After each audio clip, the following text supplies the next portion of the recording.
بسم اللہ الرحمن الرحیم نحمدہ و نصلی علی رسولہ الکریم۔ خلاصہ قرآن، پہلا پارہ۔ اس پارے میں 5 باتیں ہیں۔ نمبر 1 اقسام انسان، نمبر 2 اعجاز قرآن، نمبر 3 قصہ تخلیق حضرت آدم علیہ السلام، نمبر 4 احوال بنی اسرائیل، نمبر 5 قصہ حضرت ابراہیم علیہ السلام۔ نمبر 1 اقسام انسان 3 ہیں: مومنین، منافقین اور کافرین۔ مومنین کی 5 صفات مذکور ہیں: ایمان بالغیب، اقامت الصلاۃ، انفاق فی سبیل اللہ، نمبر 4 ایمان بالکتاب، نمبر 5 یقین بالآخرہ۔ منافقین کی کئی خصلتیں مذکور ہیں: جھوٹ، دھوکہ، عدم شعور، قلبی بیماریاں، سفاہت، احکام الہی کا استہزاء، فتنہ و فساد، جہالت، ضلالت، تذبذب۔ اور کفار کے بارے میں بتایا کہ ان کے دلوں اور کانوں پر مہر اور آنکھوں پر پردہ ہے۔ نمبر 2 اعجاز قرآن۔ جن صورتوں میں قرآن کی عظمت بیان ہوئی ان کے شروع میں حروف مقطعات ہیں، یہ بتانے کے لیے کہ انہی حروف سے تمہارا کلام بھی بنتا ہے اور اللہ تعالیٰ کا بھی، مگر تم لوگ اللہ تعالیٰ کے کلام جیسا کلام بنانے سے عاجز ہو۔ نمبر 3 قصہ حضرت آدم علیہ السلام۔ اللہ تعالیٰ کا آدم علیہ السلام کو خلیفہ بنانا، فرشتوں کا انسان کو فسادی کہنا، اللہ تعالیٰ کا آدم علیہ السلام کو علم دینا، فرشتوں کا اقرار عدم علم کرنا، فرشتوں سے آدم علیہ السلام کو سجدہ کروانا، شیطان کا انکار کرنا، پھر مردود ہو جانا، جنت میں آدم اور حوا علیہ السلام کو شیطان کا بہکانا، اور پھر انسان کو خلافت ارض عطا ہونا۔ نمبر 4 احوال بنی اسرائیل۔ ان کا کفران نعمت اور اللہ تعالیٰ کا ان پر لعنت نازل کرنا۔ نمبر 5 قصہ حضرت ابراہیم علیہ السلام۔ حضرت ابراہیم علیہ السلام کا اپنے بیٹے کے ساتھ مل کر خانہ کعبہ کی تعمیر کرنا اور پھر اللہ تعالیٰ سے اسے قبول کروانا اور پھر توبہ و استغفار کرنا۔ یہ تو تھی اجمالاً خلاصہ بیان کیا۔ اب تفصیل کی طرف آتے ہیں۔ سورہ بقرہ کی دوسری آیت میں یہ بتایا گیا ہے کہ اگر قرآن کی حقانیت کے دلائل پر کوئی ٹھنڈے دل سے غور کرے تو اس پر آیا ہوگا کہ اس کتاب میں شک و شبہ کی کوئی گنجائش نہیں۔ کفار و مشرکین مکہ قرآن کی کلام اللہ ہونے کا انکار کرتے تھے اور یہ کہتے تھے کہ یہ نبی کریم علیہ السلام کا اپنا بنایا ہوا کلام ہے۔ چنانچہ سورہ بقرہ کی آیات 22 اور 23 میں ایسے معاندین اور منکرین کو چیلنج کیا گیا کہ اگر تمہیں قرآن کے کلام اللہ ہونے میں شک ہے، تمہیں اپنی فصاحت و بلاغت پر بڑا ناز ہے، تو تم سب مل کر اس جیسا کلام بنا کر لے آؤ۔ اور تاریخ میں ایسا کوئی حوالہ نہیں ہے کہ قرآن کے اس چیلنج کو قبول کیا گیا ہو۔ چنانچہ قرآن نے فیصلہ کن انداز میں اعلان کیا کہ تم یہ کام ہرگز نہ کر سکو گے، اور وہ نہ کر سکے۔ آیت نمبر 3 تا 5 میں مومنین کی صفات: ایمان بالغیب، اقامت الصلاۃ، انفاق فی سبیل اللہ، کتب الہیہ پر ایمان اور آخرت پر ایمان کا ذکر ہے۔ آیت نمبر 5 اور 6 میں ان لوگوں کا ذکر ہے جن کا کفر ظاہر اور عیاں ہے اور وہ اپنی سرکشی میں اس حد تک آگے جا چکے ہیں کہ اب ان کا ہدایت پانا عملاً ناممکن ہے۔ ان کی سرکشی اس حد تک پہنچ چکی ہے کہ ان کے دل و دماغ قبول حق کی صلاحیت سے محروم ہو چکے اور ان پر اب بھی شقاوت اور بدبختی کی مہر لگ چکی ہے۔ آیت نمبر 8 تا 20 میں منافقین کا ذکر ہے۔ یہ انسانیت کا وہ طبقہ ہے جن کے ظاہر و باطن میں تضاد ہے، دنیاوی مفاد کے لیے ایمان کا دعویٰ کرتے ہیں لیکن دل ایمان سے خالی ہیں۔ اللہ تعالیٰ ان کی اس کیفیت کو اس سے ایک سے زائد مثالوں کے ذریعے بیان فرمایا ہے، اور یہ بھی کہ اپنی دانست میں یہ اللہ تعالیٰ کی ذات اور مومنوں کو فریب دے رہے ہیں، لیکن دراصل یہ ان کی خود فریبی ہے اور اس کا وبال انہی پر آئے گا۔ قرآن کا یہ اسلوب ہے کہ بعض امور کو مثالوں کے ذریعے اپنے مخاطبین کو ذہن نشین کرانا چاہتا ہے۔ اسی لیے آیت نمبر 26 میں بتایا گیا کہ کسی چیز کا چھوٹا یا بڑا ہونا اصل نہیں ہے، بلکہ اصل وجہ مشابہت ہے۔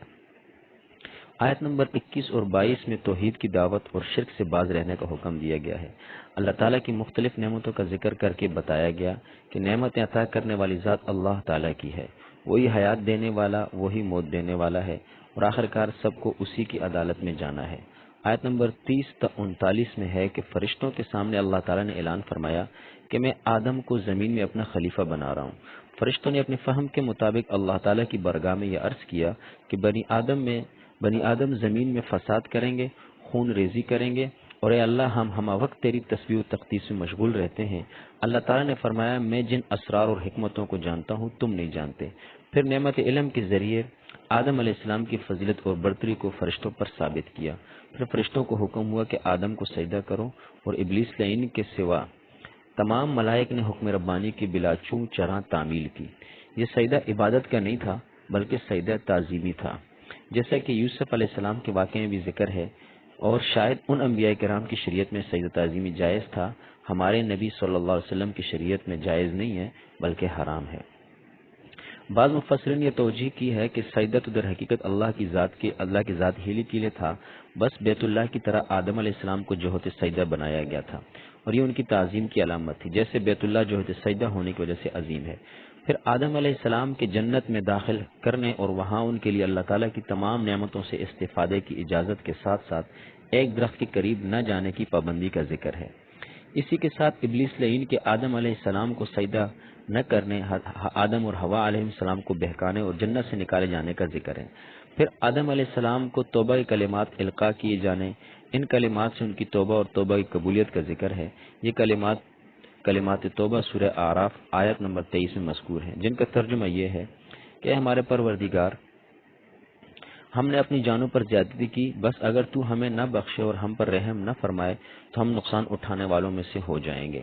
اس کے بعد متعدد آیات میں بنی اسرائیل اور ان کی طرح طرح کی عہد شکنیوں، ان پر مختلف انعامات اور ان کی سرکشی کے مختلف انداز بیان کیے ہیں۔ پہلے تو اللہ تعالی نے ان پر نازل کی گئی اپنی نعمتوں کا ذکر فرمایا، جو یہ ہے: فرعون اور فرعونیوں کے تسلط اور نسل کشی سے نجات دلانا، ان کے لیے سمندر کو پاٹ کر وادی سینا میں پہنچانا، وادی سینا میں ان پر طویل عرصے تک بادلوں کا سایہ فگن ہونا، من و سلوہ کی صورت میں تیار خوان نعمت کا نازل کرنا، چٹان پر عصائے موسیٰ کی ضرب سے 12 قبیلوں کے لیے 12 چشموں کا جاری ہونا، گائے ذبح کر کے اس کے مقتول پر لمس سے قتل کا پتہ چلانا، ان کو اپنے عہد کے لوگوں پر فضیلت دینا، بنی اسرائیل میں بکثرت انبیاء کرام کی بعثت وغیرہ۔ پھر اس کے بعد ان کی سرکشی کا تفصیلی بیان ہوا، جس کی تفصیل یہ ہے کہ اللہ تعالیٰ سے کیے ہوئے عہد و پیمان کو توڑنا، ان کے علماء کے قول و فعل کا تضاد، دنیاوی مال کی لالچ میں با اصل لوگوں کے لیے احکام الہی میں رد و بدل کرنا یا احکام الہی کو جان بوجھ کر چھپانا۔ موسیٰ علیہ السلام کو کوہ طور پر گئے تو ان کی عدم موجودگی میں بچھڑے کو پوجا کرنا، من و سلوہ کی گراں قدر اور تیار سماوی نعمت کو ٹھکرا کر گندم، سبزی، ککڑی، مسور کی دال اور پیاز وغیرہ یعنی زمینی پیداوار کی فرمائش کرنا، گویا اعلیٰ کو رد کر کے ادنا کو طلب کرنا، انبیاء کو ناحق قتل کرنا، سبت یعنی ہفتے کے دن کی حرمت کو پامال کرنا، گائے ذبح کر کے سیدھے سادے حکم کو ماننے کے بجائے اس کے بارے میں کئی سوالات اٹھانا، کلام الہی میں لفظی و معنوی تحریف یعنی رد و بدل کرنا، تورات و انجیل میں سیدنا محمد رسول اللہ صلی اللہ علیہ وسلم کے بارے میں بیان کی گئی بشارتوں کو چھپانا، شوہر اور بیوی میں تفریق کے لیے جادو سیکھنا، اس کا استعمال اشارتاً و کنایتاً اور لفظی رد و بدل کے ذریعے رسول اللہ صلی اللہ علیہ وسلم کی شان میں اہانت کرنا وغیرہ۔ چنانچہ آیت نمبر 104 میں واضح ارشاد ہوا کہ اے اہل ایمان، جب تمہیں نبی کی کوئی بات سمجھ میں نہ آئے تو دوبارہ بیان کے لیے راعنا یعنی ہماری رعایت کیجیے نہ کہو، کیونکہ اس سے یہود اور منافقین اہانت کے معنی میں بھی استعمال کرتے ہیں، لہٰذا یوں کہو کہ یا رسول اللہ ہم پر توجہ فرمائیے، اور اس سے بھی زیادہ ادب کا تقاضا ہے کہ پہلے ہی نبی کی بات کو خوب توجہ سے سنو۔ یعنی مومنوں کو رسول اللہ صلی اللہ علیہ وسلم کی شان میں ایسا ذومعنی کلمہ استعمال کرنے کی اجازت نہیں ہے جس کو کوئی بدفطر شخص اشارتاً، کنایتاً یا صراحتاً اہانت کے معنی میں استعمال کر سکتا ہو۔ پھر بتایا گیا کہ بچھڑے کی پرستش کی جرم کی توبہ اس طرح قبول ہوئی کہ ان پر اندھیرا مسلط کر دیا گیا اور ہزاروں کی تعداد میں انہوں نے اپنے ہاتھوں ایک دوسرے کو قتل کیا، ان کی صورتوں کو مسح کر کے انہیں ذلیل و حقیر بندر کی شکل دے دی گئی اور پھر وہ موت سے ہمکنار ہوئے۔ بنی اسرائیل جبرائیل امین سے اس لیے عداوت رکھتے تھے کہ ان کے ذریعے بنی اسرائیل پر اللہ کا عذاب نازل ہوا، تو اللہ تعالیٰ نے فرمایا کہ جبرائیل و میکائیل اللہ تعالیٰ کے احکام کو نازل کرتے ہیں، بس جو ان کا دشمن ہے وہ اللہ کا دشمن ہے۔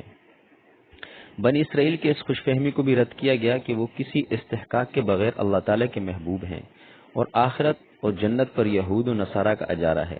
اہل ایمان کو یہ بتایا کہ جب تک تم یہود و نصارہ کی خواہشات کی پیروی نہ کر لو وہ تم سے راضی نہیں ہو سکتے۔ سورہ بقرہ کی آیت نمبر 123 اور اس کے بعد کی آیات میں حضرت ابراہیم علیہ السلام کے منصب امامت پر فائز کیے جانے کا تذکرہ ہے۔ حضرت ابراہیم علیہ السلام ابراہیم و اسماعیل علیہ السلام کے بیت اللہ کو تعمیر کرنے کا ذکر ہے، اور اس امر کا بیان ہے کہ تعمیر بیت اللہ کے بعد انہوں نے اللہ تعالیٰ کی بارگاہ میں یہ دعا کی، اے ہمارے رب،